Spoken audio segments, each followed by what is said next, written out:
everyone, Joel Hansen here. Today we're outside in Tapas at Embrujo to do their paella challenge. So this is an absolutely massive paella. It looks very, very delicious though. It could weigh up to like 12 pounds, I'm not really sure, but we're gonna give you some more information here momentarily. So paella is like a rice dish, a Spanish rice dish, Spanish place, lovely. So we have shrimp, we have chicken, we also have mussels in the paella, so a really nice seafood. Then we have 1 hour to complete the paella. And if we do, we get a $100 gift card. The price of the meal is $100. Now, if we do not complete the challenge, just pay $100. You don't get the lovely gift card. Now, if you beat the record, and I'm lucky enough to be invited actually to try this challenge for the first time, so just before they open, we're gonna do this. It'll be really good for the video. So yeah, I'm gonna be the first one to hopefully beat it. Hopefully, set a record. So I'll go nice and slow, so other people can always, get in there, get that win. But yeah, basically, so a paella sounds very, very delicious. So a true Spanish paella. Always, you guys like to see different cuisines. This restaurant here is actually the oldest tapas restaurant too in Toronto. They've been at this location for about 20 years, but then they've actually been in operation here in Toronto since like 1972. So it's been a long time. Very well established restaurant, and I've heard absolutely great things, so I'm super excited. Let's go on in, eat some food. Let's go see what happens. Here we are with the paella. So it's absolutely massive. Like, I don't think you guys can conceptualize this. The camera is not doing it justice, the angle, but this thing is giant.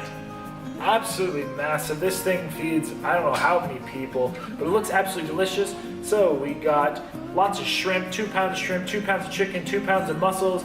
Obviously all of the rice, we have peas, we have kind of tomatoes, garlic, we have all the fixings. Saffron, it just smells so delicious, can't wait. So yeah, basically that's about it. Let's just get started here. They said the lemons, they're all just like for, appeasing, lovely looking decoration. I do not have to eat the lemons, but I'm more welcome to use them. So yeah, about that, let's get started and wish us luck. My first time having a real Spanish paella. We'll start with the mussels, then I got to deshell the shrimp, and we'll kind of go from there. So with that, I think we'll get started. I think the restaurant's here. Yeah, we're ready. All right, so we'll count, let's say the count of 5, 4, 3, 2. I also, today I actually have a big spoon for once, everybody, so we're good to go. All right, 1, let's get started on these mussels here. I think using my hands. Whoa, damn. Woo, that flavor. That is delicious. I'm now very excited for this dish. Okay. Yeah, I think this is the best way to... Okay. Damn. Okay. I thought I had paella before. I've never had it like this. That's delicious. Hey everyone, welcome to today's video where today we're at Tapas at Embrujo in Toronto, Ontario. Here to do a Spanish paella challenge. So this was not only like a really cool food challenge, not only did I have an excellent, time at this environment, but I learned a lot. The people there coming from Spain taught me so much. So I guess traditionally a paella, which is a rice dish, it was made with snails or rabbit. I guess like traditionally back in, however many years ago, people would be out like on a farm, and then when it was time for lunch, they'd make a big paella, in which they would have like rabbit, because that's what you could get out in fields, I guess. Or, if you were close to, I guess, the water, you'd be able to easily get access to snails. And then you'd add in the rice, the spices, and whatever else. So it's kind of notably known for being like a big, huge pot, communal pot. Traditionally, again, kind of cooked over a fire. Again, that really doesn't happen nowadays. But just like the idea and the history behind this dish was so fascinating and interesting to learn. So yeah, paella used to be a farmer's dish, now has become what we consider a luxury and a delicacy. Kind of funny how things happen like that. Like, and as an example, did you know lobsters used to be considered a poor man's food? Pretty crazy how things change. So jumping in this paella, so absolutely massive. We had, like I said, 2 pounds of shrimp, 2 pounds of chicken, 2 pounds of mussels by itself, plus all the peas, which was like a whole bag of peas. We had all the different onions and tomatoes and everything which went in it, and then all the rice, not to mention the rice, geez. So anyway, it's a pretty big one. Absolutely delicious challenge though. The flavors from that first bite were just like nothing I've ever had. I've had paellas before when I've been traveling, such as in Cuba. However, that being said, I have never had one like this. Not only was there a load of seafood, great like meat to paella or rice ratio, but just like, I don't know how to describe it. Just like, it was amazing, absolutely amazing. So it was also really cool then to allow me to do this challenge just before they opened, as I do express to the majority of individuals and have said before, an empty restaurant or a quieter restaurant, at least at a quieter time, is actually better for the video, because then you can hear me talking about the food better. There's no loud copyrighted music in the background, so everything worked perfectly and they were very welcoming. All right, just over 3 minutes in. Exceptionally delicious. I'm absolutely loving the flavors. Just can't even describe it. It's perfection. But we're almost through the mussels. Oh, perfect. Thank you so much. So this paella dish is like 65 centimeters across, which is probably like, I don't know, maybe like 26, 27, 28 inches. Not to mention that this dish was made to serve like 10 people. It's a very, very large portion. And there's certain foods and certain times where I find the camera doesn't encapsulate the true size of the dish. And this was one of them. Like, this was a very big dish. As I was watching them make it, I was kind of like, okay, yeah, that's pretty dang big. With this challenge as well, besides the actual volume of itself, you can tell that it takes a little bit of time to kind of go through the shelled seafood.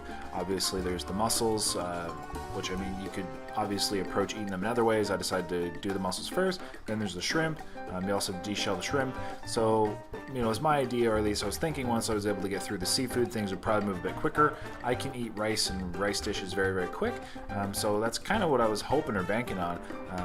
Because, this did take quite a bit of time. However, that being said, it wasn't going like a 10 out of 10 speed. And by all means, like I said, I was very, very, very much enjoying this challenge. Like, it was phenomenal. About 5 minutes in, we're through the mussels. Now I got to get through these shrimp. They do have a shell on them, so this might take a little bit. But besides that, I think that's pretty much all the information I have. Again, just very delicious. I'm really hoping we could get this win. This is undoubtedly the world's biggest paella challenge. Yes, it is. I have looked everywhere on YouTube. I have not been able to find any actual paella challenge bigger. Yes, there are bigger paellas out there, but not as a food challenge. So I'll let you enjoy the rest of this video as we take on the world's biggest paella challenge. So glad that I was able to try this, kind of this dish of Spanish cuisine. So honestly, thank you everybody for encouraging me to try these other cuisines. I'm glad, or I'm hoping that you will enjoy me being able to try these other cuisines. And at that, keep the recommendations coming, everybody. Let me know down below what is the next kind of cuisine that I should try out. So at that, everybody, thank you so much. Let's get to the rest of the video. Let's see what happens, and hopefully we can get this first win, become the first winner of this undefeated world's biggest paella challenge. Shrimp are very delicious too. They really absorb the flavor of the paella.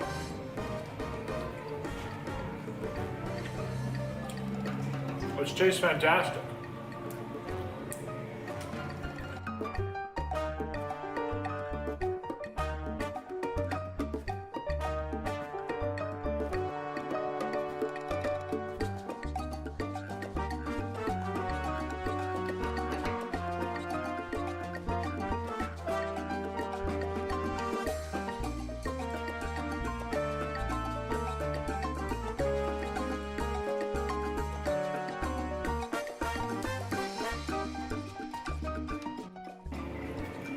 All right. No, we're still not quite done the shrimp. Soon.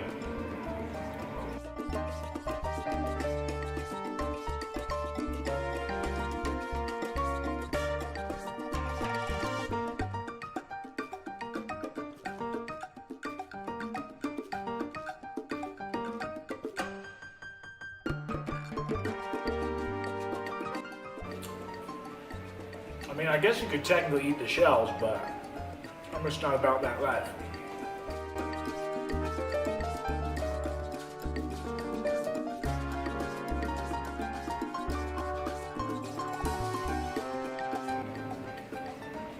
Ten and a half minutes in. We're almost through the shrimp, I think.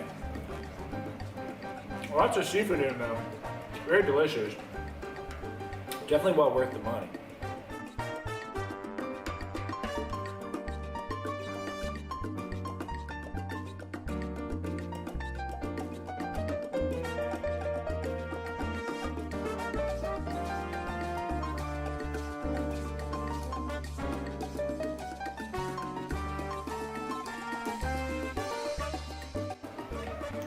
Alright, I think that's all the shrimp, or at least mostly done the shrimp. There's probably a few stragglers in there. About 12 and a half minutes in. So now, oh no, there's still more shrimp. I lied. Okay, but then I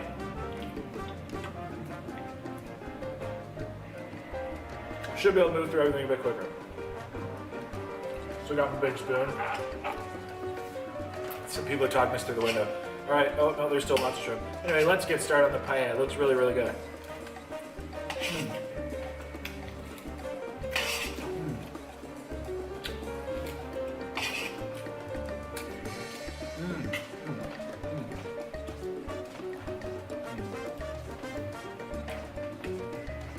I got a shrimp, but that is damn delicious.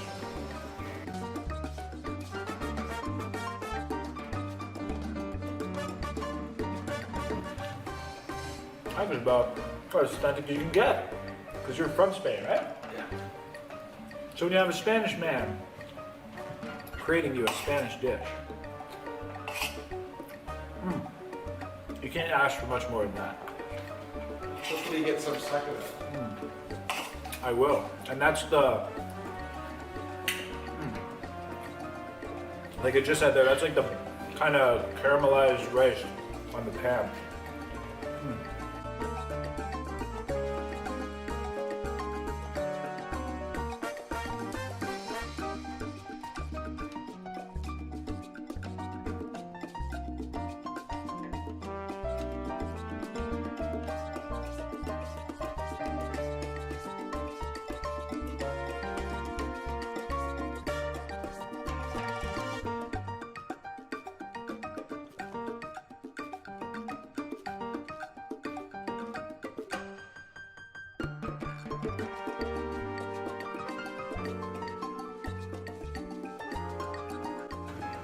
I don't need quite all the lemons, but they definitely had a really nice flavor. I can taste it. And the paella.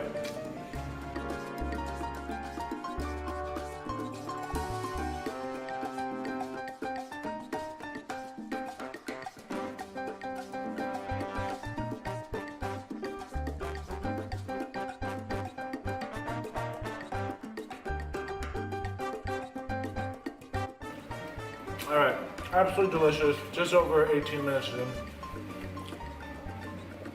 Oh. No shortage of food though. It's very delicious. There's a lot of it.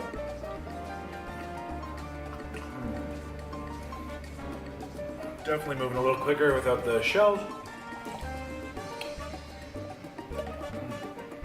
But no complaints. None at all.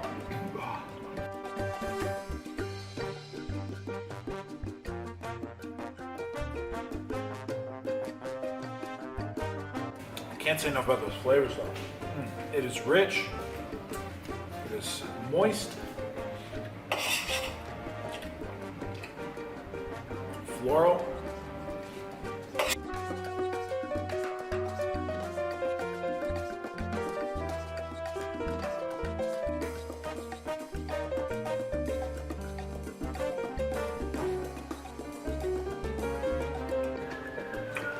A lot of food.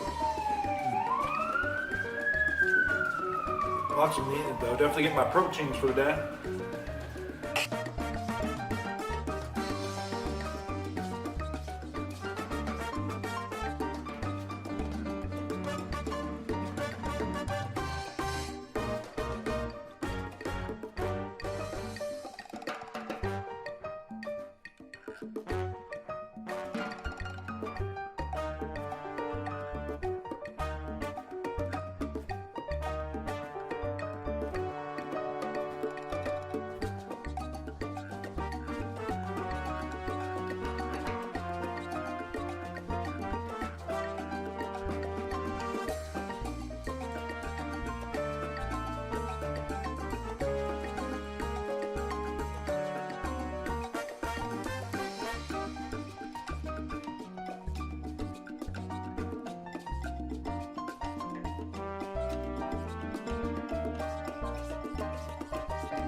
All right. Last bite. Okay, this thing was absolutely delicious. I literally can honestly say I enjoyed start to finish. The flavors are absolutely outstanding.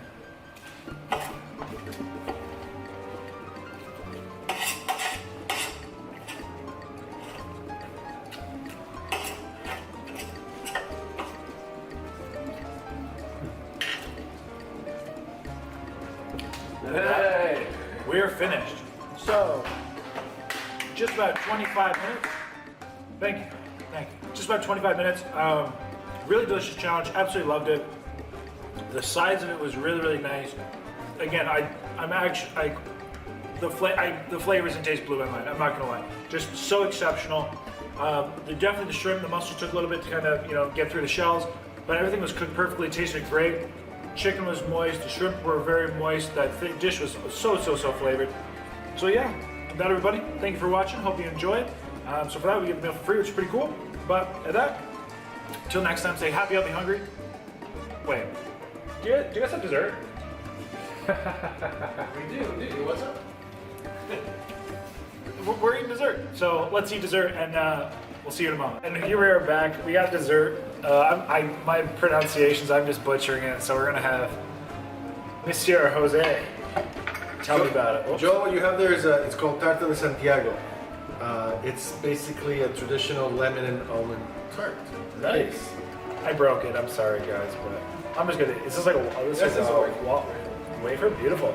All right, so lemon and almond. Lemon and almond. That's the base. I dig. All right, well, let's give it a go. Tart de Santiago is Tiago. Sorry for my pronunciation, everybody. Looks good though. Oh wow, this is gonna be it's gonna sound like a horrible explanation, but it tastes like lemon, and you can tell there's like almonds in it. Duh. But no, seriously, that is delicious. Beautiful soft lemon taste as if you did have like a lemon tart or something. But you get the textures. So it's little like crumbly textures. That's from that almond bits. And it just adds this beautifully soft and texturous journey of flavor. I approve. It's actually it's very nice lemon too.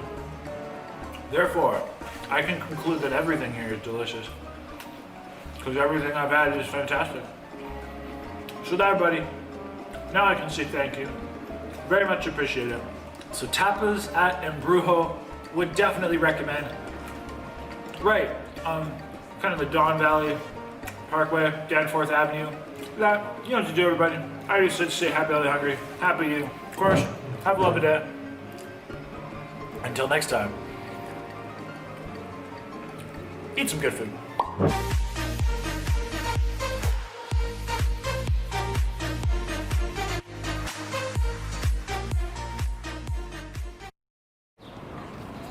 There is the CN Tower, definitely the most iconic building within Toronto and Ontario.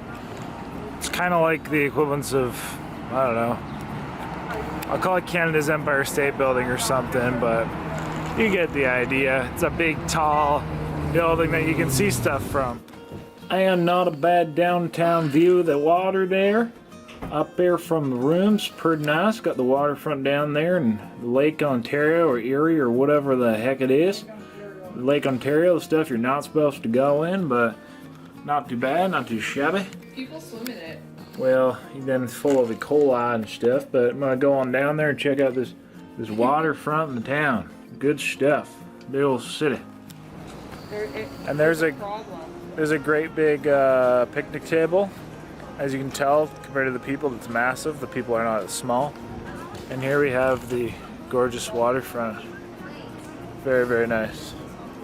Near sunset and all that stuff. Yeah, Toronto Island, it's where people go party and swim and stuff. This is pretty. Very nice.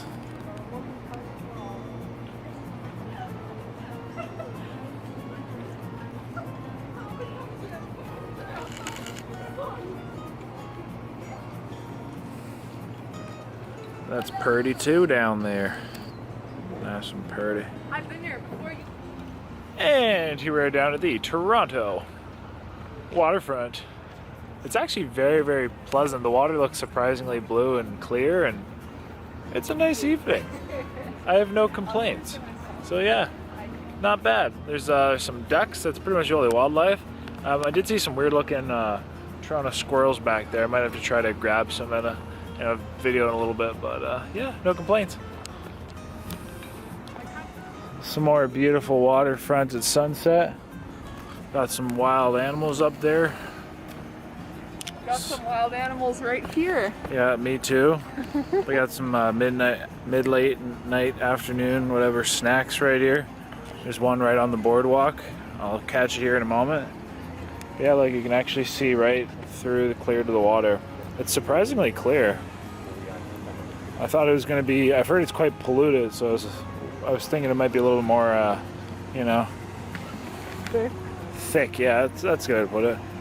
And then look, here's the free food, free snacks. Hi, duck.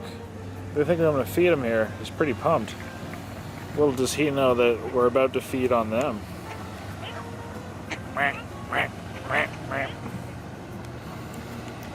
Cool. And there's a little waterfall thing and whatever else. Toronto. More Purdy. Sun, scenery, waterfront. But interestingly, this is not what Toronto's known for. Toronto's known for its city. It's not known for its waterfront at all. Like, not at least in this capacity. And this is probably the prettiest I've seen it too, to be fair, so. Yeah.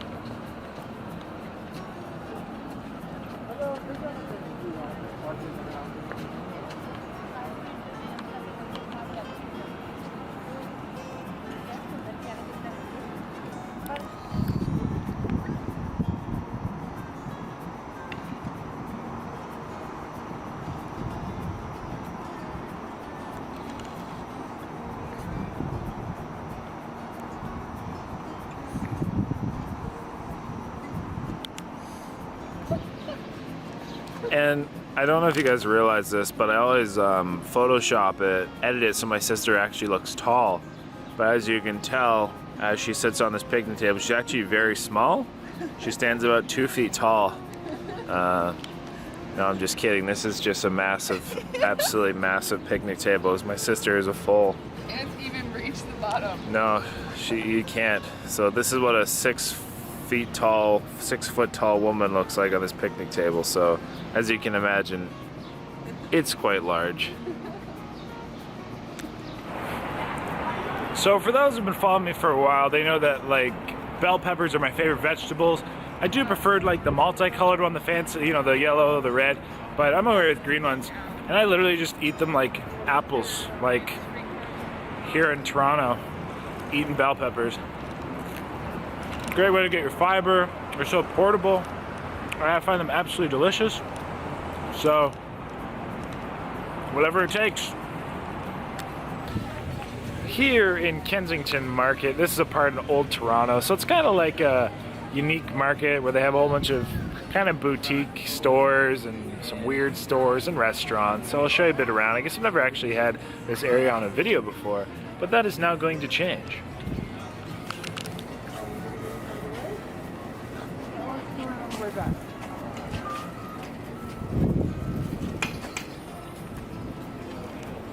Is it good?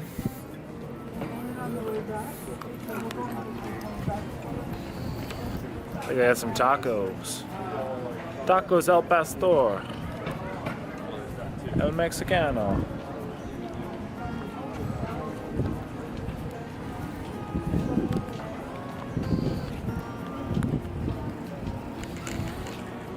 Alright, so check out these candles. This is one of a kind, and I'm not sure if I want to smell these or not. So here we have a Nancy Pelosi scented candle. We then have a Trump scented candle, we have a Justin Trudeau scented candle, and an Obama scented candle. So let's smell all of these. So Nancy Pelosi, let's see what she smells like. Because I'm kind of, I don't want to say I'm curious, that just sounds wrong, but she kind of smells like chocolate maybe? A little bit of a chocolate thing going on. That's quite pleasant. Smell Obama. Again, I don't know if I really want to smell Obama or not, but I might as well. Okay, Obama smells, I think it's supposed to be Hawaiian scent, because that's where he was born, in Hawaii. Let's smell Justin Trudeau. Now this I know is gonna stink. Ugh. Trudeau smells horrible. Yeah, he stinks. But the candle smells like, kind of like vanilla. Ha! Trudeau's vanilla. And then let's smell Trump. Because Trump even has his hair on it, which is kind of interesting. What? Oh my gosh, this is hilarious. It smells like bacon. Interesting. Apparently, Trump smells like bacon. Interesting. So yeah, there you go. I've smelt a lot of the world's famous politicians right now. Who would have known?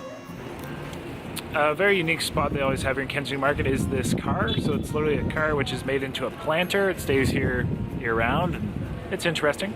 In that shop, I also bought some candies. So believe it or not, a lot of people don't know this actually. I don't know if I've told many people, or I don't know if I've told my YouTube, but I love and used to love sour candies. Like, love sour things. In fact, I used to eat so many warheads at a time that I would burn holes in my mouth, like the roof of my mouth. Like, I would eat like 10 of these at a time, and my mouth would be bloody by the end of it. But I got a toxic waste in watermelon, and then a toxic waste in pineapple passion fruit. So I will also try those out. And I also bought some European Cadbury dairy milk that people always freak out about. So, and I've had it before. It's not bad, but that'll be, you know, I'll show you that as well. It's supposed to be like, I don't know, milkier and stuff. But here's what a watermelon toxic waste looks like. And toxic waste are basically just like warheads. If I can get it out. Yeah, it just goes to college. So let's turn around and go back down. We go down the other side.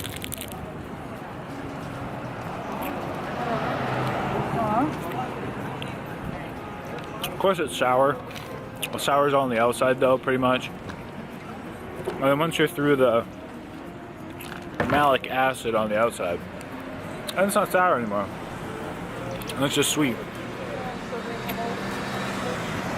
But I do like the watermelon flavor. It's not bad. Then we'll try this other one, pineapple passion fruit. It's called a fusion.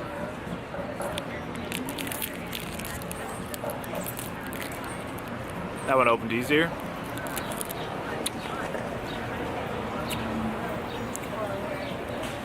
So this one's a little more sour.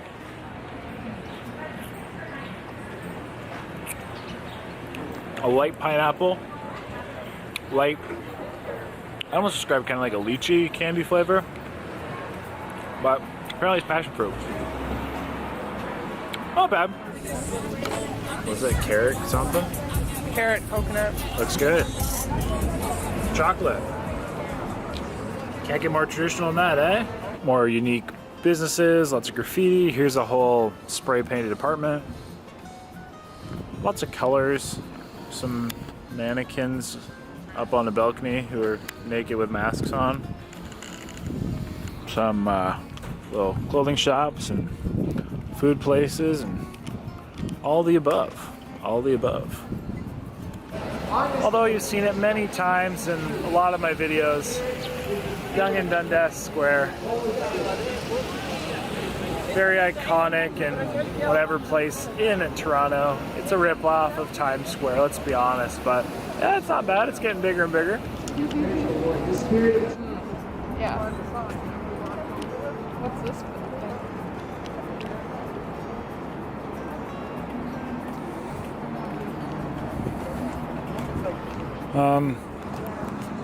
Rogers Center, where the Blue Jays play, Toronto's MLB baseball team.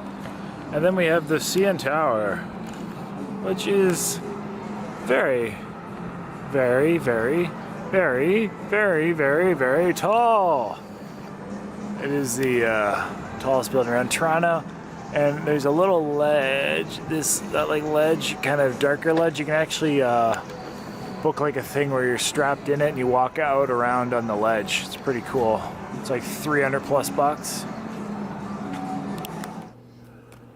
And we changed rooms. Got a better view. Yeah, it's got a better view, yeah.